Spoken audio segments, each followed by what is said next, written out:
Hi everyone welcome to KS Ranker. നിങ്ങൾ അറിഞ്ഞിട്ടുണ്ടായിരിക്കും degree prelims 2026 phase 1 hall ticket already വന്നിട്ടുണ്ട്. 3 face ആയിട്ടാണ് examination നടക്കുന്നത്. അതിൽ ആദ്യത്തെ ഫേസിൻ്റെ ഹാൾ ടിക്കറ്റാണ് വന്നിരിക്കുന്നത്. ഇപ്പോൾ നിങ്ങളുടെ പ്രൊഫൈലിൽ ഹാൾ ടിക്കറ്റ് വന്നിട്ടുള്ള ആളുകൾക്ക് എല്ലാവർക്കും മെയ് 2 തീയതി തന്നെയായിരിക്കും എക്സാമിനേഷൻ വരുന്നത്. അപ്പോൾ സ്വാഭാവികമായിട്ടും ഈ ഒരു ഹാൾ ടിക്കറ്റ് വന്ന പേര് കുറച്ച് പേരൊക്കെ പേഴ്സണലി മെസ്സേജ് അയച്ച് ചോദിച്ചിട്ടുണ്ടായിരുന്നു അവരുടെ ഒരു സിറ്റുവേഷൻ എന്താണെന്ന്. കാരണം പഠിച്ച് തീർന്നിട്ടില്ല, ഹാൾ ടിക്കറ്റ് വന്ന സമയത്ത് ഒരു ടെൻഷനുണ്ട്, വെപ്രാളമുണ്ട്. അപ്പോൾ ഈ സമയത്ത് ഞങ്ങൾ എന്താണ് ചെയ്യേണ്ടത്? ഈ നേരത്തെ എക്സാം ആകുന്നത് കൊണ്ട് അഡ്വാൻറ്റേജ് ആണോ, അല്ലെങ്കിൽ എന്തെങ്കിലും ഗുണമോ ദോഷമോ ഉണ്ടോ, എക്സാമിന് ഇത് എങ്ങനെയെങ്കിലും തരത്തിൽ ബാധിക്കുമോ, ഇങ്ങനെയുള്ള ഒരുപാട് ഡൗട്ട്സ് വരുന്നുണ്ട്.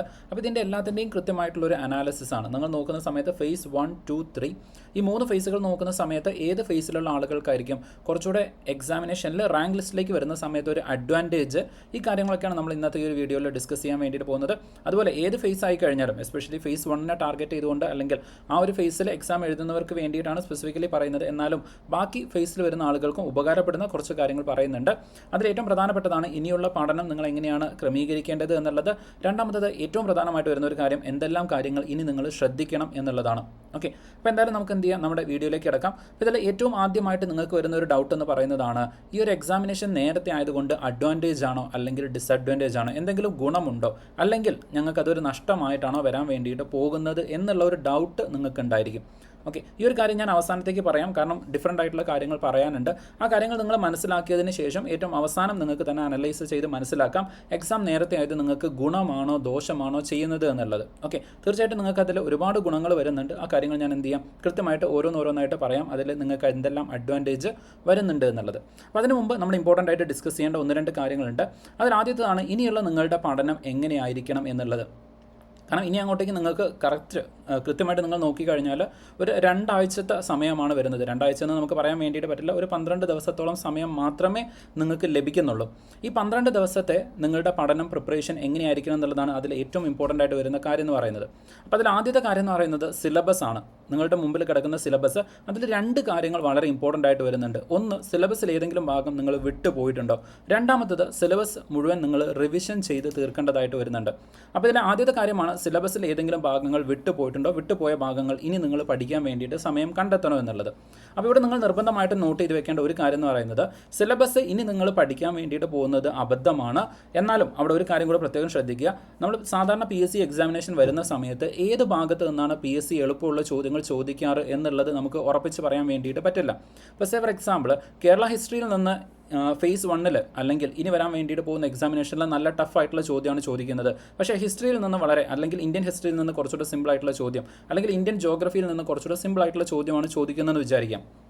അപ്പോൾ അങ്ങനെയാണെന്നുണ്ടെങ്കിൽ നിങ്ങൾ കേരള ഹിസ്റ്ററി മാത്രം പഠിച്ചു പോവുകയും ഇന്ത്യൻ ഹിസ്റ്ററി കംപ്ലീറ്റ് ആയിട്ട് ഒഴിവാക്കുകയും ചെയ്ത് കഴിഞ്ഞാൽ തീർച്ചയായിട്ടും നിങ്ങൾക്ക് ആ എക്സാമിനേഷൻ ടഫായിട്ട് മാറും.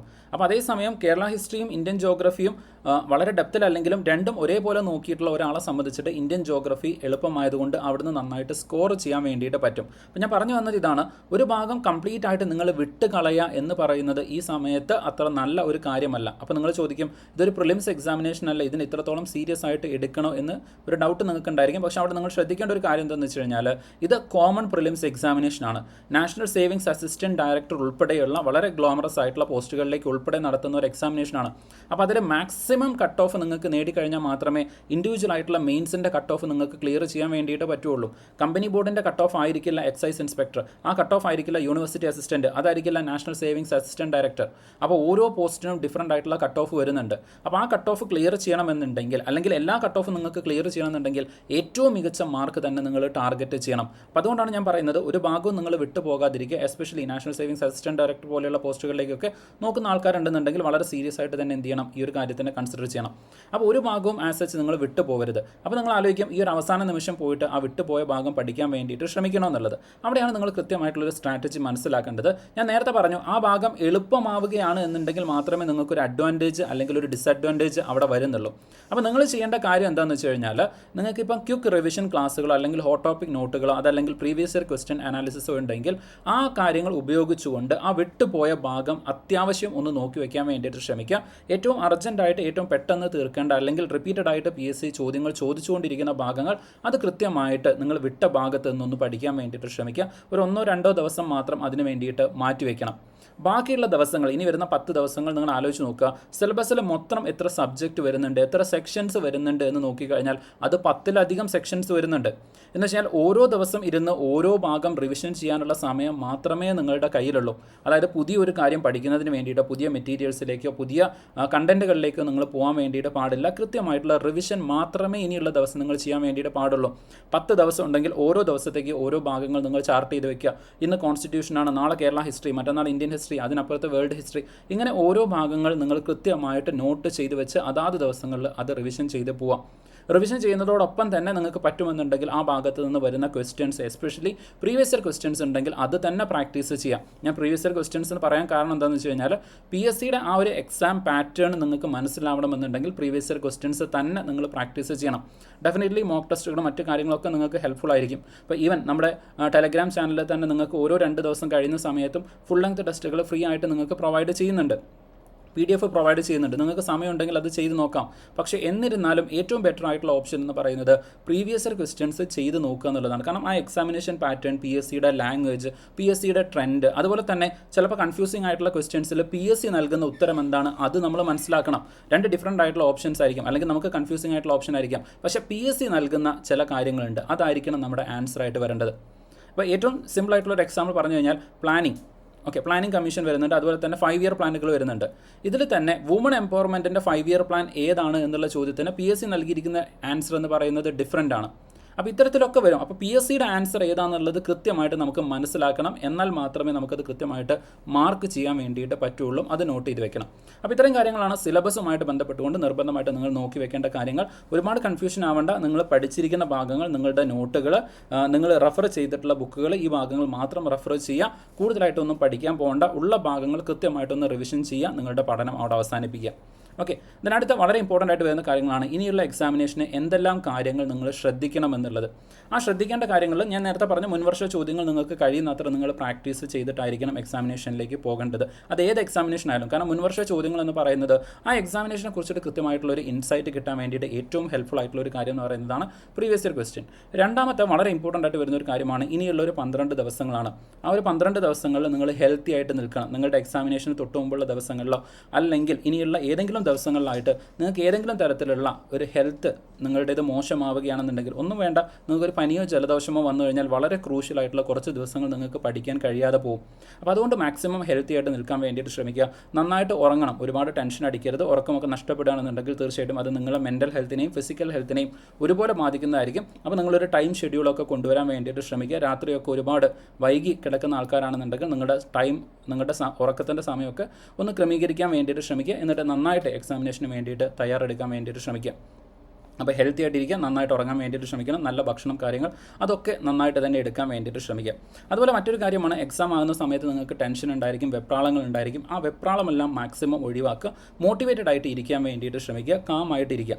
കാമായിട്ടിരിക്കുക. കാരണം നിങ്ങളുടെ ഉള്ളിൽ ഇപ്പം ഓടിക്കൊണ്ടിരിക്കുന്ന ഏറ്റവും പ്രധാനപ്പെട്ട ഒരു ചോദ്യം എന്ന് പറയുന്നതായിരിക്കും എക്സാമിനേഷൻ എങ്ങനെയായിരിക്കും, എക്സാം പാറ്റേൺ എങ്ങനെയായിരിക്കും, ട്രെൻഡ് മാറുന്നുണ്ടായിരിക്കും, എവിടെ നിന്നെല്ലാമായിരിക്കും ക്വസ്റ്റ്യൻസ് വരുന്നത്, പുതിയ പാറ്റേൺസ് PSC ഇൻട്രൊഡ്യൂസ് ചെയ്യാൻ സാധ്യതയുണ്ടോ, എക്സാം ടഫ് ആകുമോ, ഈസി ആകുമോ, ഇങ്ങനെയൊക്കെ പലർക്കും പലതരത്തിലുള്ള കൺഫ്യൂഷനാണ്. ഡിഫറൻ്റ് ആയിട്ടുള്ള ആളുകൾ വരുന്നുണ്ട്. ചില ആളുകൾ വളരെ കാമായിട്ടുള്ള ആളുകൾ ഉണ്ടായിരിക്കാം, ചില ആളുകൾ ടെൻഷൻ്റെ ആളുകൾ ഉണ്ടായിരിക്കാം. അപ്പോൾ അവരോടാണ് ഞാൻ പറയുന്നത്, ടെൻഷൻ ആവേണ്ട. നിങ്ങളെപ്പോലെ തന്നെയാണ് ബാക്കിയുള്ളവരും. അവർക്കും നിങ്ങളെപ്പോലെ തന്നെ എക്സാമിനേഷൻ്റെ പാറ്റേൺ എവിടെയാണ്, അല്ലെങ്കിൽ എങ്ങനെയാണ് ചോദ്യം ചോദിക്കാൻ പോകുന്നത്, ടഫായിട്ടുള്ള എക്സാമിനേഷൻ ആവും, ഇതൊന്നും അറിയില്ല.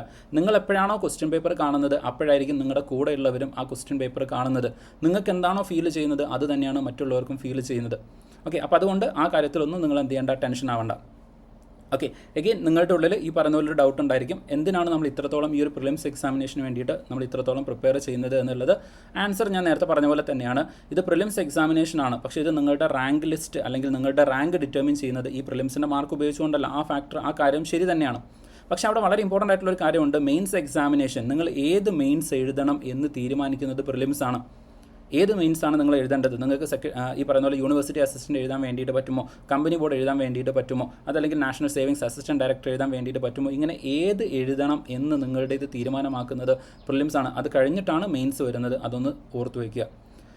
ഇനി അതുപോലെ തന്നെ ഈ ഒരു ഓവർ തിങ്കിങ് അങ്ങനത്തെ കാര്യങ്ങളൊക്കെ ഒഴിവാക്കാൻ വേണ്ടിയിട്ട് ശ്രമിക്കുക. എക്സാമിനേഷനിൽ തന്നെ മാത്രം ഫോക്കസ് ചെയ്യുക. ഇനിയുള്ള ദിവസങ്ങളിൽ സിലബസ് നിങ്ങളുടെ കൂടെ തന്നെ ഉണ്ടായിരിക്കണം. കാരണം സിലബസ് ആണ് നിങ്ങളെ ഇനി ഗൈഡ് ചെയ്യേണ്ടത്. ഏതെല്ലാം ഭാഗങ്ങൾ പഠിച്ചു ആ കാര്യങ്ങളൊക്കെ കൃത്യമായിട്ട് സിലബസിൽ മാർക്ക് ചെയ്ത് വെക്കാൻ വേണ്ടിയിട്ട് ശ്രമിക്കുക. ഓക്കെ, സോ ഇത്രയും കാര്യങ്ങളാണ് ഇനിയുള്ള ദിവസങ്ങളിൽ നിങ്ങൾ ശ്രദ്ധിക്കേണ്ടതായിട്ട് വരുന്നത്. പഠനവും അതുപോലെ തന്നെ നിങ്ങളുടെ ആരോഗ്യവും നിങ്ങളുടെ മെൻ്റൽ ഹെൽത്തുമായിട്ട് ബന്ധപ്പെട്ടുകൊണ്ട് ഇനിയുള്ള ദിവസങ്ങളിൽ ഏറ്റവും കൂടുതൽ നിങ്ങൾ ശ്രദ്ധിക്കേണ്ട കാര്യങ്ങളാണ് ഈ പറഞ്ഞിരിക്കുന്നത്. അത് വളരെ ഇമ്പോർട്ടൻ്റ് ആയിട്ട് ഓർത്തു വയ്ക്കുക. ഇനി അതുപോലെ തന്നെ പരീക്ഷയ്ക്ക് ശേഷം നിങ്ങൾ ചെയ്യേണ്ട ഇമ്പോർട്ടൻ്റ് ആയിട്ടുള്ള കുറച്ച് കാര്യങ്ങൾ വരുന്നുണ്ട്. അതിൽ ആദ്യത്തേതാണ്, നിങ്ങൾക്ക് തന്നെ അറിയാവുന്ന കാര്യമാണ്, നിങ്ങൾക്ക് ഇപ്പോൾ കിട്ടിയിരിക്കുന്ന ഏറ്റവും വലിയ അഡ്വാൻറ്റേജ് അല്ലെങ്കിൽ ഏറ്റവും വലിയ ഗുണമെന്ന് പറയുന്നത് ഈ എക്സാമിനേഷൻ പ്രിലിംസ് ആദ്യം എഴുതാൻ വേണ്ടിയിട്ട് പോകുന്നത് നിങ്ങളാണ്. നിങ്ങൾ എക്സാമിനേഷൻ എഴുതി വീണ്ടും 1 മാസം കഴിഞ്ഞിട്ടാണ് അടുത്ത സ്റ്റേജ് അല്ലെങ്കിൽ തേർഡ് ഫേസിലുള്ള ആളുകൾ എഴുതുന്നത്. അപ്പം പ്രിലിംസിനും മെയിൻസിൻ്റെയും ഇടയ്ക്കുള്ള ആ ഒരു ടൈം ഗ്യാപ്പ് പരിഗണിക്കുകയാണെന്നുണ്ടെങ്കിൽ ഫസ്റ്റ് ഫേസിൽ പ്രിലിംസ് എഴുതുന്നവരെ സംബന്ധിച്ചിട്ട് 30 ദിവസത്തിലധികം അവർക്ക് എക്സ്ട്രാ കിട്ടുന്നുണ്ട്. അപ്പോൾ ഈ മെയിൻസ് എക്സാം എന്ന് പറയുന്നതാണ് റിയൽ ആയിട്ടുള്ള എക്സാം എന്ന് പറയുന്നത്. നിങ്ങളുടെ റാങ്ക് ഡിറ്റർമിൻ ചെയ്യുന്ന അല്ലെങ്കിൽ നിങ്ങൾ ഏത് പൊസിഷനിലാണ് എന്ന് തീരുമാനിക്കാൻ വേണ്ടിയിട്ട് പോകുന്ന എക്സാം എന്ന് പറയുന്നത് മെയിൻസ് ആണ്, പ്രിലിംസ് അല്ല. അപ്പോൾ അതുകൊണ്ട് തന്നെ ഈ പ്രിലിംസിൻ്റെയും മെയിൻസിൻ്റെയും ഇടയിൽ ആർക്കാണോ കൂടുതലായിട്ടുള്ള ടൈം ഗ്യാപ്പ് കിട്ടുന്നത് അവർക്കായിരിക്കും സത്യം പറഞ്ഞു കഴിഞ്ഞാൽ ഒരു അഡ്വാൻറ്റേജ് ഉള്ളത്. പക്ഷേ അവിടെ പ്രത്യേകം ഒരു കാര്യം ശ്രദ്ധിക്കുക, ആ ഒരു ടൈം നിങ്ങൾ എങ്ങനെ ഉപയോഗിക്കുന്നു എന്നുള്ളതിനെ ഡിപ്പെൻഡ് ചെയ്ത് നിൽക്കും. ആ സമയം നിങ്ങൾ ഈ പറയുന്ന പോലെ ഓവർ തിങ്ക് ആയിട്ട് ഈ കട്ട് ഓഫ് എത്രയായിരിക്കും വരുന്നത്, അതുപോലെ തന്നെ ഈ പറയുന്ന ഫേസ് 2 ഫേസ് 3 അവരുടെ ക്വസ്റ്റ്യൻ പേപ്പർ എങ്ങനെയായിരിക്കും, എളുപ്പമായിരിക്കുമോ അല്ലെങ്കിൽ അവർ ആ ഒരു ഫേസ് 2 ഫേസ് 3 നിന്നായിരിക്കും കൂടുതൽ ആൾക്കാർ എടുക്കുന്നത്, ഇങ്ങനെയൊക്കെയുള്ള ഡൗട്ടുമായിട്ട് ഓവർ തിങ്കിങ്ങിൽ നിങ്ങൾ നിങ്ങളുടെ സമയം വേസ്റ്റ് ആക്കി കഴിഞ്ഞാൽ തീർച്ചയായിട്ടും നിങ്ങൾക്ക് അതൊരു ഡിസഡ്വാൻറ്റേജ് ആയിരിക്കും. ഞാൻ അതിൻ്റെ റിയൽ ആയിട്ടുള്ള കാര്യങ്ങൾ ഞാൻ നിങ്ങൾക്ക് പറഞ്ഞുതരാം.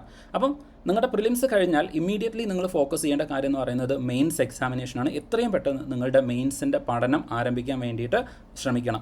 ഓക്കെ, ഒട്ടും വൈകിക്കരുത്. കാരണം മെയിൻസിലേക്ക് വരുന്ന സമയത്ത് അവിടെ സ്പെഷ്യൽ ടോപ്പിക്കുകൾ വരുന്നുണ്ട്. പ്രിലിംസിന് പഠിച്ച പോലെയല്ല, സ്പെഷ്യൽ ടോപ്പിക്കുകൾ കാര്യങ്ങളൊക്കെ വരുന്നുണ്ട്. സിലബസിൻ്റെ മാർക്കിംഗ് പാറ്റേൺസിൽ മാറ്റം വരുന്നുണ്ട്. അതുപോലെ തന്നെ കുറച്ചുകൂടെ ഡെപ്തിൽ നിങ്ങൾ കൃത്യമായിട്ട് പഠിക്കേണ്ടതായിട്ട് വരും. അപ്പം ആ ഒരു രൂപത്തിലേക്കായിരിക്കണം നിങ്ങൾ മെയിൻസ് എക്സാമിനേഷനിൽ പഠിച്ച് പോകേണ്ടത്. അവിടെ എത്തുന്ന സമയത്ത് സ്പെഷ്യൽ ടോപ്പിക് എന്ന് പറയുന്നതും ഡെഫിനറ്റ്ലി നിങ്ങളുടെ റാങ്ക് ഡിറ്റർമിൻ ചെയ്യുന്ന ഒരു ഫാക്ടറായിട്ട് വരുന്നുണ്ട്. അപ്പോൾ നിങ്ങൾ പഠിക്കാത്തൊരു കാര്യമായിരിക്കും. ഇപ്പോൾ ആദ്യമായിട്ടൊക്കെ PSC എഴുതുന്ന അല്ലെങ്കിൽ ആദ്യമായിട്ട് യൂണിവേഴ്സിറ്റി അസിസ്റ്റൻ്റൊക്കെ എഴുതുന്ന ആൾക്കാരാണെന്നുണ്ടെങ്കിൽ സ്പെഷ്യൽ ടോപ്പിക് നിങ്ങൾ ഇതുവരെ പഠിക്കാത്ത ഭാഗമാണ്. അപ്പോൾ അത് പഠിക്കാനുള്ള ഒരു സമയം നിങ്ങൾക്ക് അധികം ലഭിക്കുന്നുണ്ട്. ഫേസ് 1 ആളുകൾക്ക് ഈ ഒരു അഡ്വാൻറ്റേജ് അവിടെ കിടക്കുന്നുണ്ട്. അവർക്ക് വേണമെങ്കിൽ ആ 1 മാസം കൊണ്ട് സ്പെഷ്യൽ ടോപ്പിക്ക് പഠിച്ചു തീർക്കാം. അപ്പോൾ അങ്ങനെ നോക്കുന്ന സമയത്ത് മറ്റുള്ളവരെക്കാളും ഫേസ് 2 ഫേസ് 3 അപേക്ഷിച്ചിട്ട് നിങ്ങൾക്ക് ഒരുപാട് അഡ്വാൻറ്റേജ് അവിടെ നിൽക്കുന്നുണ്ട്, സ്പെഷ്യൽ ടോപ്പിക് അടക്കം സിലബസ് കംപ്ലീറ്റ് ചെയ്യാൻ വേണ്ടിയിട്ട്. അതുപോലെ മറ്റൊരു കാര്യം കൂടെ ശ്രദ്ധിക്കുക, ഈ കട്ട് ഓഫ് എന്ന് പറയുന്നത് ഫേസ് 1 ഫേസ് 2 ഫേസ് 3 ഡിഫറൻ്റ് ആയിട്ടായിരിക്കും വരുന്നത്. ഒരേപോലെയുള്ള കട്ട് ഓഫ് ആയിരിക്കില്ല വരെ, ഓരോരുത്തർക്കും ഡിഫറൻ്റ് ആയിട്ടുള്ള കട്ട് ഓഫ് ആയിരിക്കും വരുന്നത്. ഓരോ ഫേസിലും ഇത്ര ആളുകൾ വീതമായിരിക്കും എടുക്കുന്നത്. ഇപ്പോൾ ഫോർ എക്സാമ്പിൾ ഫേസ് 1 നിന്ന് 10% പേരെയാണെങ്കിൽ ഫേസ് 2 നിന്ന് 10%, ഫേസ് 3 നിന്ന് 10%, അതിന് കൃത്യമായിട്ടുള്ള കട്ട് ഓഫ് അല്ലെങ്കിൽ അതിന് ഒരു സ്റ്റാൻഡർഡൈസേഷൻ എന്ന് പറയുന്നുണ്ട്. ആ സ്റ്റാൻഡർഡൈസേഷൻ PSC വളരെ കൃത്യമായിട്ട് ഫോളോ ചെയ്യുന്നുണ്ട്. അതുകൊണ്ട് ഫേസ് 2 എക്സാമിനേഷൻ അല്ലെങ്കിൽ ഫേസ് 3 എക്സാമിനേഷൻ അത് എളുപ്പമാകുന്നതോ ടഫ് ആകുന്നതോ ഫേസ് 1 ബാധിക്കുന്നേ ഇല്ല. നിങ്ങളുടെ കോമ്പറ്റീഷൻ ഫേസ് 1 ആളുകളുമായിട്ട് മാത്രമാണ്. ഓക്കെ, ഫേസ് 1 ആളുകളുമായിട്ട് മാത്രമാണ് നിങ്ങളുടെ കോമ്പറ്റീഷൻ വരുന്നത്. അതുകൊണ്ട് ഫേസ് 2 ഫേസ് 3 എക്സാമിനേഷനെ കുറിച്ചിട്ട് നിങ്ങൾ ആലോചിക്കേണ്ട കാര്യമേ ഇല്ല. ഫേസ് 1 നിങ്ങൾ നന്നായിട്ട് എഴുതാൻ വേണ്ടിയിട്ട് ശ്രമിക്കാം. ഓക്കെ, അപ്പോൾ ഈ ഒരു കാര്യമാണ് അവിടെ നിർബന്ധമായിട്ടും ഓർത്ത് വയ്ക്കേണ്ടത്. അപ്പോൾ ഈ കട്ട് ഓഫ് എന്ന് പറയുന്നതിനെ കുറിച്ചിട്ട് നിങ്ങൾ എന്ത് ചെയ്യേണ്ട, ഒട്ടും ആകുലരാവേണ്ട കാര്യം വരുന്നില്ല. അതുപോലെ തന്നെ പ്രിലിംസ് എക്സാമിനേഷൻ കഴിഞ്ഞതിന് ശേഷമായിരിക്കും ഏറ്റവും കൂടുതൽ നിങ്ങൾക്ക് ഈ ഒരു ടെൻഷൻ വരാൻ വേണ്ടിയിട്ട് പോകുന്നത്. യൂണിവേഴ്സിറ്റിയുടെ കട്ട് ഓഫ് എത്രയായിരിക്കും, കമ്പനി ബോർഡിൻ്റെ കട്ട് ഓഫ് എത്രയായിരിക്കും, അപ്പോൾ ഇങ്ങനെയൊക്കെ ഉണ്ടായിരിക്കും. അപ്പോൾ ഈ കട്ട് ഓഫിനെ കുറിച്ചിട്ട് നിങ്ങൾ ആ സമയത്ത് ഒട്ടും തന്നെ എന്ത് ചെയ്യേണ്ട, ആകുലരാവേണ്ട കാര്യമില്ല. അതിന് ഒരു പ്രധാനപ്പെട്ട കാരണം എന്ന് പറയുന്നത് കട്ട് ഓഫ് നമുക്ക് അങ്ങനെ പെട്ടെന്ന് പ്രെഡിക്റ്റ് ചെയ്യാൻ വേണ്ടിയിട്ട് പറ്റില്ല. മെയിൻസ് പോലെയല്ല, പ്രിലിംസിൻ്റെ കട്ട് ഓഫ് പ്രെഡിക്റ്റ് ചെയ്യുക എന്ന് പറയുന്നത് ഡിഫിക്കൽട്ടാണ്. കാരണം എത്ര പേരെയായിരിക്കും മെയിൻസ് എഴുതാൻ വേണ്ടിയിട്ട് PSC അലൗ ചെയ്യുക എന്നുള്ളത് നമുക്ക് അറിയില്ല. സാധാരണ ഡിഫറൻറ്റ് ഫേസുകളിലായിട്ട് എക്സാമിനേഷൻ നടക്കുന്ന സമയത്ത് കുട്ടികളുടെ, അതായത് ഓരോ ഫേസിലും ഒരേപോലെ ക്വസ്റ്റ്യൻ പേപ്പർ സെറ്റ് ചെയ്യാൻ വേണ്ടിയിട്ട് PSCക്ക് സാധിക്കില്ല. ചില ഫേസുകളിൽ ചിലപ്പോൾ എളുപ്പമായിരിക്കും, ചില ഫേസുകളിലേക്ക് നോക്കുന്ന സമയത്ത് അവിടെ മാർക്ക് കൂടുതലായിരിക്കും, അത് അല്ലെങ്കിൽ ചിലപ്പോൾ അത് ടഫായിട്ട് വരാം, അല്ലെങ്കിൽ മാർക്ക് കുറഞ്ഞിട്ട് ടഫായിട്ട് വരാനും സാധ്യതയുണ്ട്. അപ്പോൾ അങ്ങനെ വരുന്ന സമയത്ത് മാക്സിമം കുട്ടികളെ മെയിൻസ് എഴുതിക്കാൻ വേണ്ടിയിട്ടാണ് സാധാരണ PSC ചെയ്യാറുള്ളത്. ഇത് തന്നെയായിരുന്നു കഴിഞ്ഞ സെക്രട്ടേറിയറ്റ് അസിസ്റ്റൻറ്റിൻ്റെ ഫേസ് 1 ഫേസ് 2 സംഭവിച്ചിട്ടുണ്ടായിരുന്നതും. കൂടുതൽ ആളുകൾക്ക് മെയിൻസ് എഴുതാൻ വേണ്ടിയിട്ടുള്ള ഒരു ഓപ്പർച്യൂണിറ്റി അവിടെ ലഭിച്ചിട്ടുണ്ട്. അതുകൊണ്ട് നിങ്ങൾക്കും ഇവിടെ സെയിം പാറ്റേൺ തന്നെ നിങ്ങൾക്ക് പ്രതീക്ഷിക്കാം. 3 ഫേസ് ആയിട്ട് വരുന്നത് കൊണ്ട് ഇതിലെ ചില ഫേസുകൾ എന്ന് പറയുന്നത് തീർച്ചയായിട്ടും ഒരു അഡ്വാൻറ്റേജ് ഉണ്ടായിരിക്കും, മറ്റ് ഫേസുകൾ അപേക്ഷിച്ചിട്ട് എളുപ്പമാവാനുള്ള സാധ്യതയുണ്ട്. അപ്പോൾ അങ്ങനെയൊക്കെ വരുന്ന സമയത്ത് അവിടെ സ്റ്റാൻഡർഡൈസേഷൻ വരുന്ന സമയത്ത് കൂടുതൽ ആളുകൾക്ക് എക്സാം എഴുതാനുള്ള ഒരു ഓപ്പർച്യൂണിറ്റി PSC നൽകാറുണ്ട്. ആ കാര്യം കൂടെ ജസ്റ്റ് ഒന്ന് എന്ത് ചെയ്യുക, അവിടെ ഓർത്ത് വയ്ക്കുക. അപ്പോൾ അതുകൊണ്ട് കട്ട് ഓഫിനെ കുറിച്ചിട്ട് നിങ്ങൾ എന്ത് ചെയ്യേണ്ട, ഒരുപാട് ആകുലരാവേണ്ട ഒരു കാര്യം വരുന്നില്ല. ഇനി ഞാൻ നേരത്തെ പറഞ്ഞ പോലെ തന്നെ ഫൈനലായിട്ടുള്ള നിങ്ങളുടെ ആ ഒരു ഡൗട്ട് ഉണ്ടായിരിക്കും. ഓക്കെ, ഇത് നിങ്ങൾക്ക് ഗുണമാണോ ദോഷമാണോ എന്നുള്ളത്. ഫേസ് 1കാരെ സംബന്ധിച്ചുകൊണ്ട് തീർച്ചയായിട്ടും അതൊരു ഗുണം തന്നെയാണ്. ഫേസ് 1കാരെ സംബന്ധിച്ചിട്ട് തീർച്ചയായിട്ടും അതൊരു ഗുണം തന്നെയാണ്. ഞാൻ നേരത്തെ പറഞ്ഞ പോലെ മെയിൻസ് പഠിക്കാൻ വേണ്ടിയിട്ട് നിങ്ങൾക്ക് അധികം സമയം കിട്ടുന്നുണ്ട്. അപ്പോൾ നിങ്ങൾ ചോദിക്കും, ഇനി വളരെ കുറച്ച് ദിവസമല്ലേ ഉള്ളൂ, ആദ്യം എക്സാം എഴുതാൻ പോകുന്നത് ഞങ്ങളല്ലേ, അപ്പോൾ ഞങ്ങൾക്ക് അതൊരു ഡിസഡ്വാൻറ്റേജ് അല്ലേ, ഫേസ് 2ലും 3ലുള്ളവർക്ക് ഇനിയും സിലബസ് തീർക്കാനും പഠിക്കാനുള്ള അവസരം കിട്ടിയിട്ടില്ലെന്ന് ചോദിക്കും. പക്ഷേ അവിടെ നിങ്ങൾ മനസ്സിലാക്കേണ്ട ഒരു കാര്യം, ഞാൻ നേരത്തെ പറഞ്ഞ പോലെ നിങ്ങളുടെ മത്സരം എന്ന് പറയുന്നത് ഫേസ് 1ലുള്ള ആൾക്കാരുമായിട്ട് മാത്രമാണ്. ഫേസ് 2ലോ ഫേസ് 3ലുള്ള ആൾക്കാരുമായിട്ട് നിങ്ങൾ മത്സരിക്കേണ്ട കാര്യമില്ല. അവരുടെ കട്ട് ഓഫോ അവരുടെ മാർക്കോ റേഞ്ചോ ഒന്നും നിങ്ങളുടെ സെലക്ഷനെ ബാധിക്കില്ല. അപ്പോൾ ഈ ഫേസ് 1ലുള്ള ആൾക്കാരെ സംബന്ധിച്ചിട്ട് അവർക്ക് എല്ലാവർക്കും ഇനി വരുന്ന ഒരു 12 ദിവസം മാത്രമേ പഠിക്കാൻ വേണ്ടിയിട്ടുള്ളൂ. അവരെല്ലാവരും ഈ പറയുന്ന മെയ് 2-ാം തീയതി ആയിരിക്കും ഈ പുതിയ പാറ്റേണിൽ അല്ലെങ്കിൽ പുതിയ രൂപത്തിൽ വരാൻ വേണ്ടിയിട്ട് പോകുന്ന PSCയുടെ ക്വസ്റ്റ്യൻസ് കാണാൻ വേണ്ടിയിട്ട് പോകുന്നത്. പുതിയ പാറ്റേൺ എന്ന് ഞാൻ പറഞ്ഞത് പാറ്റേൺ മാറും എന്നുള്ള അർത്ഥത്തിലല്ല, ചിലപ്പോൾ മാറാൻ സാധ്യതയുണ്ട്. പുതിയ ടൈപ്പ് ഓഫ് ക്വസ്റ്റ്യൻസ് നിങ്ങൾ ക്വസ്റ്റ്യൻ പേപ്പറിൽ ആദ്യമായിട്ട് കാണാൻ സാധ്യതയുണ്ട്. അപ്പോൾ അങ്ങനെയൊക്കെ വന്നു കഴിഞ്ഞാൽ ചിലപ്പോൾ assertion reason type of questions കൂടുതലുണ്ടായിരിക്കാം, പെയർ ടൈപ്പ് ക്വസ്റ്റ്യൻസ് കൂടുതലായിട്ട് ചോദിക്കാം, ഇങ്ങനെയൊക്കെ വരാം, നമുക്കറിയില്ല. അപ്പോൾ എങ്ങനെ വന്നു കഴിഞ്ഞാലും ആ ക്വസ്റ്റ്യൻ പേപ്പർ ആദ്യം കാണാൻ പോകുന്നത് നിങ്ങളാണ്. അപ്പോഴും നിങ്ങൾ പ്രത്യേകം ശ്രദ്ധിക്കുക, നിങ്ങൾ പാനിക് ആവരുത്. നിങ്ങളെപ്പോലെ തന്നെ ബാക്കിയുള്ളവരും പാനിക്കായിട്ട് നിൽക്കുകയായിരിക്കും ചെയ്യുന്നത്. ആ ക്വസ്റ്റ്യൻ പേപ്പർ കാണുന്ന സമയത്ത് അതിൽ അറിയതും അറിയാത്തതുമായിട്ടുള്ള കുറേ കാര്യങ്ങളുണ്ടായിരിക്കാം. പാനിക് ആവരുത്. നിങ്ങൾ ആ സമയത്ത് കൂളായിട്ട് നിന്നിട്ട് അതിൽ നിന്ന് മാക്സിമം മാർക്ക് ഉണ്ടാക്കാനായിരിക്കണം ശ്രമിക്കേണ്ടത്. മാക്സിമം മാർക്ക് ചെയ്യുക, നിങ്ങൾക്ക് ഏറ്റവും കൂടുതലായിട്ട് ഏറ്റവും എളുപ്പത്തിൽ നിങ്ങൾക്ക് ചെയ്യാൻ പറ്റുന്ന ചോദ്യങ്ങൾ ആദ്യം ചെയ്യാൻ വേണ്ടിയിട്ട് ശ്രമിക്കുക. അതുവഴി ഒരു കോൺഫിഡൻസ് നിങ്ങൾ ബിൽഡ് ചെയ്തെടുക്കുകയാണെന്നുണ്ടെങ്കിൽ തീർച്ചയായിട്ടും ആ എക്സാമിനേഷൻ അവസാനം വരെ നിങ്ങൾക്ക് ആ ഒരു കോൺഫിഡൻസോട് കൂടിയിട്ട് മുന്നോട്ടേക്ക് പോകാൻ വേണ്ടിയിട്ട് പറ്റും. അപ്പോൾ അതായിരിക്കണം എക്സാമിനേഷനിൽ നിങ്ങൾക്കൊരു ക്വസ്റ്റ്യൻ പേപ്പർ കിട്ടിക്കഴിഞ്ഞാൽ നിങ്ങളുടെ ആദ്യത്തെ ലക്ഷ്യം അല്ലെങ്കിൽ നിങ്ങളുടെ ആദ്യത്തെ ഒബ്ജക്റ്റീവ് എന്ന് പറയുന്നത്. അതല്ലാതെ ആ പേപ്പർ ടഫാണോ, എത്ര ചോദ്യം, അല്ലെങ്കിൽ ഈ പുതിയ പാറ്റേണിലുള്ള ചോദ്യമാണല്ലോ, ഇത് ബാക്കിയുള്ളവർക്ക് കിട്ടുമോ, എനിക്ക് കിട്ടില്ല, അതൊന്നും നിങ്ങൾ നോക്കേണ്ട കാര്യമില്ല. ആ ക്വസ്റ്റ്യൻ പേപ്പറിലും അറ്റ്ലീസ്റ്റ് ഒരു 20-30 ചോദ്യം എളുപ്പമുള്ളതുണ്ടായിരിക്കും. അതാദ്യം നിങ്ങൾ ചെയ്ത് നോക്കുക. അതിലൊരു കോൺഫിഡൻസ് നിങ്ങൾ ഉണ്ടായിക്കഴിഞ്ഞാൽ ബാക്കി ക്വസ്റ്റ്യൻസ് ഓട്ടോമാറ്റിക്കലി നിങ്ങൾക്ക് കിട്ടും. അപ്പോൾ അതുകൊണ്ട് അത് നിങ്ങൾക്കൊരു ഡിസഡ്വാൻറ്റേജ് ആയിട്ട് വരുന്നേ ഇല്ല. നേരെ മറിച്ച് ഇപ്പോഴത്തെ ഞാൻ പറഞ്ഞ പോലെ മെയിൻസ് പഠിക്കാനുള്ളൊരു അഡ്വാൻറ്റേജ് അത് നിങ്ങൾക്ക് കിട്ടുന്നുണ്ട്. അപ്പോൾ അതുകൊണ്ട് തീർച്ചയായിട്ടും ഈ ഫേസ് 1 എഴുതാൻ വേണ്ടിയിട്ട് പോകുന്ന ആൾക്കാരെ സംബന്ധിച്ചിട്ട് അത് നിങ്ങൾക്കൊരു അഡ്വാൻറ്റേജ് തന്നെയാണ്. തീർച്ചയായിട്ടും ഒരു അഡ്വാൻറ്റേജ് തന്നെയാണ്. അപ്പോൾ അതുകൊണ്ട് നിങ്ങൾ എന്ത് ചെയ്യുക, ആ ഒരു കോൺഫിഡൻസോട് കൂടിയിട്ട് തന്നെ എക്സാം എഴുതാൻ വേണ്ടിയിട്ട് പോവുക. ഇനി ഫേസ് 2 ഫേസ് 3ൽ വരുന്ന ആൾക്കാരോടാണ്. അപ്പോൾ നിങ്ങൾ ഇവിടെ പ്രത്യേകം ശ്രദ്ധിക്കേണ്ട ഒരു കാര്യം, ഫേസ് 1 എക്സാമിനേഷൻ കഴിഞ്ഞാൽ ആ ക്വസ്റ്റ്യൻ പേപ്പർ കൃത്യമായിട്ട് നിങ്ങൾ അനലൈസ് ചെയ്യണം. തീർച്ചയായിട്ടും നമ്മുടെ ചാനലിൽ KS റാങ്കറിൽ അതിൻ്റെ കൃത്യമായിട്ടുള്ള നമ്മുടെ PYQ അനാലിസിസ് ഒക്കെ എങ്ങനെയാണോ ചെയ്യുന്നത് അതുപോലെ PYQ അനാലിസിസിൻ്റെ നമ്മുടെ കോഴ്സ് ഉണ്ട്, അതിലുള്ളവർക്കറിയാം. അപ്പോൾ അതുപോലെ കൃത്യമായിട്ടുള്ള ആ ക്വസ്റ്റ്യൻ പേപ്പറിന് നമ്മളൊന്ന് പോസ്റ്റ്മോർട്ടം ചെയ്യുന്നതായിരിക്കും. ഓരോ ക്വസ്റ്റ്യൻസ് അവിടെ നിന്ന് നമ്മുടെ പ്രഡിക്റ്റീവ് അനാലിസിസ് ഉപയോഗിച്ചുകൊണ്ട് പോസിബിളായിട്ട് ഇനി ചോദിക്കാൻ സാധ്യതയുള്ള ക്വസ്റ്റ്യൻസ് ഭാഗങ്ങൾ ഇതെല്ലാം അനലൈസ് ചെയ്തുകൊണ്ടുള്ള വീഡിയോസ് ലൈവ് സെഷൻസ് തന്നെ ഉണ്ടായിരിക്കും. അപ്പോൾ അതുകൊണ്ട് തന്നെ തീർച്ചയായിട്ടും നിങ്ങൾ എന്ത് ചെയ്യുക, ചാനൽ സബ്സ്ക്രൈബ് ചെയ്യുക. ആ ഒരു ക്ലാസ്സുകൾക്ക് വേണ്ടിയിട്ട് ജസ്റ്റ് ഒന്ന് വെയിറ്റ് ചെയ്യുക. നമ്മുടെ ഈ ഒരു എക്സാം കഴിഞ്ഞതിന് ശേഷം നമ്മൾ തീർച്ചയായിട്ടും ആ ക്വസ്റ്റ്യൻ പേപ്പേഴ്സ് അനലൈസ് ചെയ്തുകൊണ്ട് ഫേസ് 2 ഫേസ് 3ലുള്ള ആളുകൾക്ക് തീർച്ചയായിട്ടും ഈ ക്വസ്റ്റ്യൻ പേപ്പർ കൃത്യമായിട്ട് അനലൈസ് ചെയ്ത് കഴിഞ്ഞാൽ ഫേസ് 2 ഫേസ് 3ലുള്ള ആളുകളെ സംബന്ധിച്ചിട്ട് അവർക്ക് തീർച്ചയായിട്ടും ആ ഒരു അഡ്വാൻറ്റേജ് ഉണ്ടായിരിക്കും. അത് നിങ്ങൾക്ക് എന്തായാലും ലഭിക്കുന്നതായിരിക്കും. ഓക്കെ, സോ ഇത്രയും കാര്യങ്ങളാണ് നിങ്ങളുടെ അടുത്ത് പറയാനുള്ളത്. അപ്പോൾ ഫേസ് 1ൽ നിങ്ങൾക്ക് ഹാൾ ടിക്കറ്റ് വന്നിട്ടുള്ള അല്ലെങ്കിൽ എക്സാം ഡേറ്റ് വന്നിട്ടുള്ള ആളുകളാണെന്നുണ്ടെങ്കിൽ നിങ്ങൾ ഒട്ടും പേടിക്കേണ്ട കാര്യമില്ല. നിങ്ങൾക്ക് ഇതൊരു വലിയ ഓപ്പർച്യൂണിറ്റിയാണ്, വലിയൊരു അവസരമാണ്. ആ അവസരം നിങ്ങൾ കൃത്യമായിട്ട് യൂട്ടിലൈസ് ചെയ്യുക, ഉപയോഗിക്കാൻ വേണ്ടിയിട്ട് ശ്രമിക്കുക. പ്രിലിംസ് കഴിഞ്ഞാൽ ഉടനെ തന്നെ നിങ്ങളുടെ മെയിൻസിൻ്റെ പ്രിപ്പറേഷൻ ആരംഭിക്കുക. ഓക്കെ, സോ ഈ ഒരു കാര്യമാണ് എനിക്ക് നിങ്ങളുടെ അടുത്ത് പറയാനുള്ളത്. ഇനി അതുപോലെ തന്നെ ഈ ഒരു മെയിൻസിൻ്റെ പ്രിപ്പറേഷന് വേണ്ടിയിട്ട് തീർച്ചയായിട്ടും നിങ്ങൾക്ക് KS റാങ്കറിനെ സമീപിക്കാവുന്നതാണ്. നമ്മുടെ ഡിഗ്രിയുടെ മെയിൻസ് ബാച്ച് മെയ് 5-ാം തീയതി ആരംഭിക്കുന്നുണ്ട്. അതുപോലെ തന്നെ ജൂൺ 10-ാം തീയതി അടുത്ത ബാച്ചും വരുന്നുണ്ട്. ഓക്കെ, അപ്പോൾ 2 ബാച്ചുകളാണ് വരുന്നത്. അപ്പോൾ ഡിഗ്രി മെയിൻസിൻ്റെ ബാച്ച് വരുന്നുണ്ട്. അതിൻ്റെ ഫീ വരുന്നത് 750 രൂപ മാത്രമാണ്. ഓക്കെ, 750 രൂപ മാത്രമാണ് അതിൽ ഫീ ആയിട്ട് വരുന്നത്. അതുപോലെ തന്നെ ഡിഗ്രി മെയിൻസിന് നിങ്ങൾക്ക് കുറച്ചുകൂടെ സിസ്റ്റമാറ്റിക് ആയിട്ട് പ്രിപ്പയർ ചെയ്യണമെന്നുണ്ടെങ്കിൽ ഡിഗ്രി മെയിൻസിൻ്റെ മെൻറ്റർഷിപ്പ് ബാച്ച് വരുന്നുണ്ട്. 1200 രൂപയാണ് ഡിഗ്രി മെയിൻസിൻ്റെ മെൻറ്റർഷിപ്പ് ബാച്ചിന് വരുന്ന ഫീ എന്ന് പറയുന്നത്. ഇത് കൂടാതെ ഇപ്പോൾ ആദ്യമായിട്ട് അല്ലെങ്കിൽ ഫസ്റ്റ് ടൈമായിട്ട് PSCക്കൊക്കെ പ്രിപ്പയർ ചെയ്യുന്ന ആളുകളാണെന്നുണ്ടെങ്കിൽ അവർക്ക് 2 വർഷത്തെ വാലിഡിറ്റിയിൽ ഡിഗ്രി ലോങ് ടേം ബാച്ച് ഉണ്ട്. ഈ 2 വർഷത്തെ വാലിഡിറ്റി എന്ന് പറയുന്നത് മെയ് 1-ാം തീയതി വരെയാണ്. മെയ് 1-ാം തീയതി വരെ നമ്മുടെ ഈ ഒരു കോഴ്സിൽ ജോയിൻ ചെയ്യുന്ന ആളുകൾക്ക് 2 വർഷത്തെ വാലിഡിറ്റി ഉണ്ടായിരിക്കും. അപ്പോൾ 1500 രൂപയാണ് ഈ ഒരു കോഴ്സിലേക്ക് വരുന്നത്. SCRTയുടെ ഫൗണ്ടേഷൻ മുതൽ ഏറ്റവും ബേസിക് ആയിട്ടുള്ള SCRT ഫൗണ്ടേഷൻ മുതൽ മെയിൻസ് അഡ്വാൻസ് വരെയുള്ള കോച്ചിങ്ങുകൾ വളരെ കോംപ്രിഹെൻസീവ് ആയിട്ട് എല്ലാം ഇൻക്ലൂഡഡ് ആയിട്ട് വരുന്ന ഒരു ബാച്ചാണ്.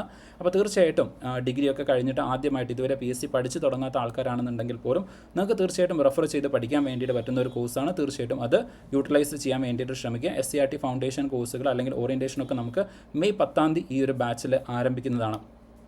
ഓക്കെ, അപ്പോൾ ഇത്രയും കാര്യങ്ങളാണ് നിങ്ങളുടെ അടുത്ത് പറയാനുള്ളത്. അതുപോലെ തന്നെ നമ്മുടെ PYQ കോഴ്സ് അതിപ്പോഴും നിങ്ങൾക്ക് ഓപ്പൺ ആണ്. കാരണം മെയിൻസിനൊക്കെ എസ്പെഷ്യലി നിങ്ങൾക്ക് കൃത്യമായിട്ട് പഠിക്കണമെന്നുണ്ടെങ്കിൽ വളരെ യൂസ്ഫുൾ ആയിട്ടുള്ളൊരു കാര്യമാണ് ഈ പ്രീവിയസ് ക്വസ്റ്റ്യൻസ് കൃത്യമായിട്ട് അനലൈസ് ചെയ്ത് പഠിക്കുക എന്ന് പറയുന്നത്.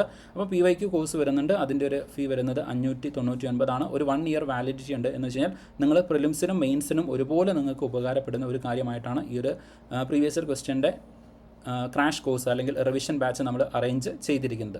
ഓക്കെ, അപ്പോൾ ഇത്രയും കാര്യങ്ങളാണ് നിങ്ങളുടെ അടുത്ത് പറയാനുള്ളത്. നിങ്ങൾക്ക് ലഭിച്ചിരിക്കുന്ന ഈ ഒരു അവസരം നിങ്ങൾ കൃത്യമായിട്ട് യൂട്ടിലൈസ് ചെയ്യാൻ വേണ്ടിയിട്ട് ശ്രമിക്കുക. അപ്പോൾ നിങ്ങൾക്ക് തന്നെ അറിയാവുന്നതാണ്, നമ്മുടെ പ്രൈവറ്റ് സെക്ടറൊക്കെ ഇന്ന് ഒട്ടും സ്റ്റേബിൾ അല്ലാത്തൊരു സിറ്റുവേഷനിലാണ്. നിങ്ങൾ കുറച്ച് മുമ്പ് കേട്ടിട്ടുണ്ടായിരിക്കും, ഒറാക്കിളിൽ നിന്നൊക്കെ ഒരു ദിവസം രാവിലെ 6 മണിക്ക് അവർക്കൊരു മെയിൽ ലഭിക്കുകയാണ്, ഇനി മുതൽ നിങ്ങൾ കമ്പനിയിലേക്ക് വരണ്ട എന്ന് പറഞ്ഞിട്ട്. അപ്പോൾ അത്തരത്തിലാണ് ഹയർ ആൻഡ് ഫയർ അവിടെ നടക്കുന്നത്. കോമ്പറ്റീഷൻ വളരെയധികം കൂടുതലാണ്, സ്ട്രെസ്സ് വളരെയധികം കൂടി വരുന്നുണ്ട്. അപ്പോൾ അവിടെ നിന്നൊക്കെ നിങ്ങൾക്കുള്ളൊരു മോചനമാണ് ഈ പറയുന്ന ഗവൺമെൻറ് സർവീസ് എന്ന് പറയുന്നത്. തീർച്ചയായിട്ടും ഗവൺമെൻറ് സർവീസിൽ പ്രഷർ ഇല്ല എന്നൊന്നും ഞാൻ പറയുന്നില്ല. പക്ഷേ കമ്പയർഡ് ടു പ്രൈവറ്റ് സെക്ടർ നിങ്ങൾ നോക്കുകയാണെന്നുണ്ടെങ്കിൽ അറ്റ്ലീസ്റ്റ് നിങ്ങൾക്കൊരു സ്റ്റേബിൾ കിട്ടുന്നുണ്ട്, ഫൈനാൻഷ്യൽ സ്റ്റെബിലിറ്റി കിട്ടുന്നുണ്ട്. ആ ഒരു കാര്യം തീർച്ചയായിട്ടും നിങ്ങൾ കൺസിഡർ ചെയ്യുക. അതുപോലെ തന്നെ ആദ്യമായിട്ടൊക്കെ PSC പഠിക്കുന്നവരാണ്, അല്ലെങ്കിൽ ഓൾറെഡി PSC പഠിച്ചുകൊണ്ടിരിക്കുന്നവരാണെന്നുണ്ടെങ്കിൽ നിങ്ങളുടെ PSC ജേണി എങ്ങനെ പ്ലാൻ ചെയ്യണം എന്നുള്ളൊരു വീഡിയോയും കൂടെ ചെയ്യാൻ വേണ്ടിയിട്ട് ആഗ്രഹിക്കുന്നുണ്ട്. ആ വീഡിയോയും കൂടെ എത്രയും പെട്ടെന്ന് നിങ്ങൾക്ക് ലഭിക്കുന്നതായിരിക്കും. അപ്പോൾ ഇത്രയും കാര്യങ്ങളാണ് നിങ്ങളുടെ അടുത്ത് പറയാനുള്ളത്. തീർച്ചയായിട്ടും ചാനൽ സബ്സ്ക്രൈബ് ചെയ്യുക. വീഡിയോ നിങ്ങൾക്ക് ഇഷ്ടപ്പെട്ടിട്ടുണ്ടെന്നുണ്ടെങ്കിൽ ലൈക്ക് ചെയ്യുക. അതുപോലെ തന്നെ ഈ phase 1-ൽ അഡ്മിറ്റ് കാർഡ് വന്നിട്ടുണ്ട് എന്നുണ്ടെങ്കിൽ തീർച്ചയായിട്ടും നിങ്ങളത് കമൻറ്റ് ചെയ്യുക. കാരണം എത്ര പേർക്കാണ് ആ ഒരു അഡ്മിറ്റ് കാർഡ് വന്നത് എന്നുള്ള ഏകദേശം ഒരു ധാരണ നമുക്ക് ലഭിക്കാൻ വേണ്ടിയിട്ട് അത് സഹായിക്കുന്നതായിരിക്കും. അതുപോലെ തന്നെ ഈ പറഞ്ഞിരിക്കുന്ന കാര്യങ്ങളൊക്കെ നിങ്ങൾ കൃത്യമായിട്ട് ഫോളോ ചെയ്യും എന്നുണ്ടെങ്കിൽ ആ കാര്യം കൂടെ കമൻസിലൊന്ന് രേഖപ്പെടുത്താൻ വേണ്ടിയിട്ട് ശ്രമിക്കുക. അപ്പോൾ ഇത്രയും കാര്യങ്ങളാണ് പറയുന്നത്. എല്ലാവർക്കും എല്ലാ തരത്തിലുള്ള വിജയാശംസകൾ നേരുന്നു. So thank you everyone, all the best.